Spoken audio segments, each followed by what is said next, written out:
नमस्कार दोस्तों, 100 शब्द प्रति मिनट की गति से संपादकीय डिक्टेशन स्टार्ट होगी 3 सेकंड बाद। स्टार्ट। देश के अलग अलग हिस्सों से आ रही भीड़ हिंसा की खबरों ने फिर एक बार चिंता में डाल दिया है। कुछ ही दिन पहले मध्य प्रदेश के नीमच में एक शख्स को वाहन से बांधकर घसीटा गया, जिसमें उसकी मौत हो गई। ऐसी घटनाओं का दुष्प्रभाव यह पड़ रहा है कि इन पर अंकुश लगने के बजाय इनके प्रति लोगों का आकर्षण बढ़ता देखा जा रहा है। यही कारण है कि मध्य प्रदेश के मालवा क्षेत्र में देवास, उज्जैन, इंदौर में भीड़ हिंसा की घटनाएं निरंतर सामने आ रही हैं।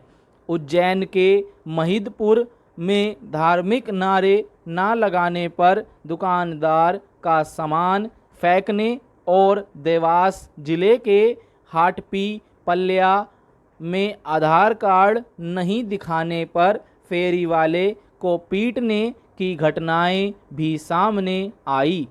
ये सभी घटनाएं कुछ दिन के अंतराल पर हुई हैं।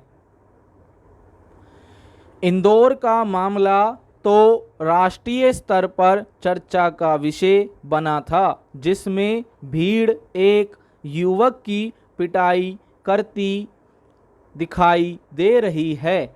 यह घटना इंदौर में बाणगंगा क्षेत्र की है, जहां चूड़ी बेचने वाले एक शख्स को लोगों ने पीट दिया।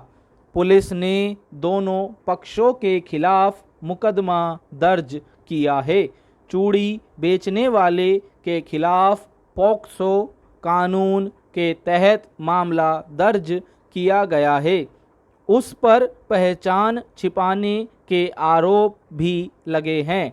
अब सवाल मौके पर न्याय करती भीड़ पर खड़े होते हैं। अगर वह युवक दोषी है तो इसकी जांच करने का काम पुलिस और सजा देने का काम न्यायपालिका का है। हमारी व्यवस्था में भीड़ को यह अधिकार किसने दिया कि वह सड़कों पर न्याय करने उतर जाए?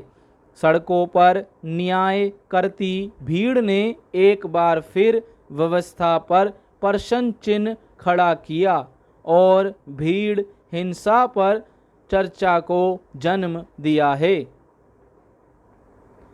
भारतीय संविधान की प्रस्तावना में हम शब्द इस राष्ट्र में निवास करने वाले सभी नागरिकों के लिए प्रयोग किया गया है, पर जब पालघर जैसी भीड़ हिंसा की घटनाएं होती हैं तो हम पर प्रश्न चिन्ह लग जाते हैं। पालघर की घटना से पूरा देश स्तब्ध था। सोशल मीडिया पर वायरल घटना के वीडियो ने तब भी मनुष्यता पर सवाल खड़े किए थे। ऐसी घटनाओं को भीड़ हिंसा के रूप में देखने के बजाय धार्मिक रंग देने से एक नई बहस जन्म ले लेती है। भीड़ हिंसा वह सामाजिक विकृति है जो किसी धर्म में विश्वास नहीं करती।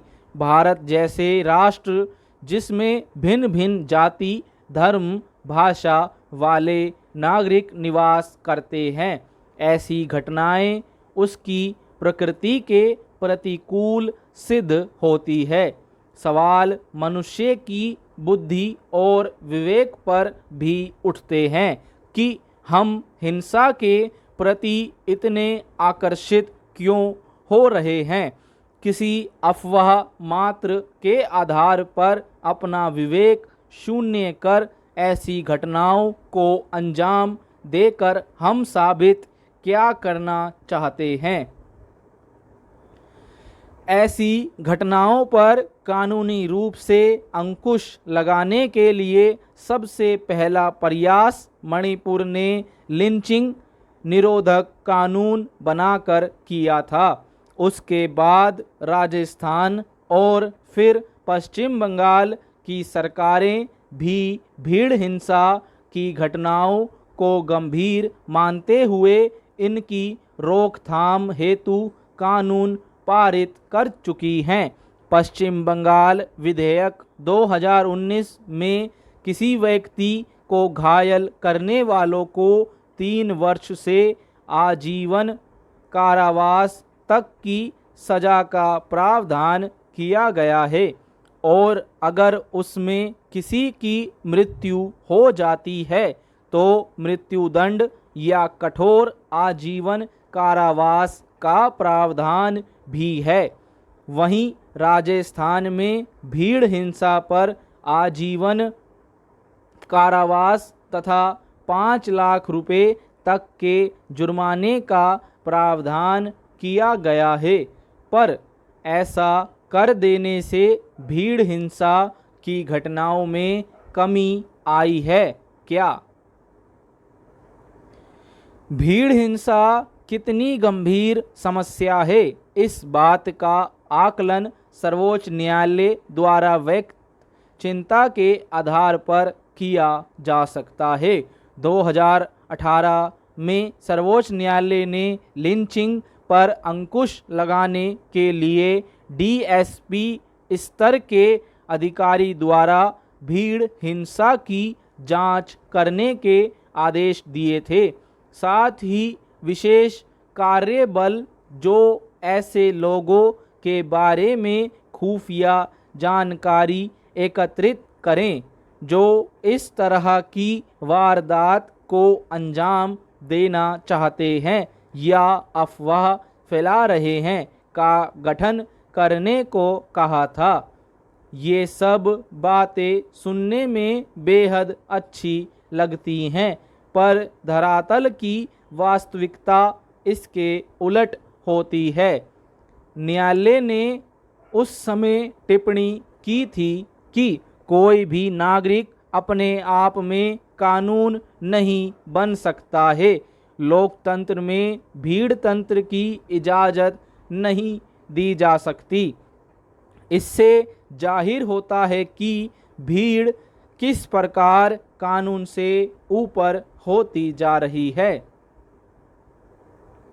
वैश्विक संदर्भ में बात की जाए तो लिंचिंग शब्द अमेरिका से आया है।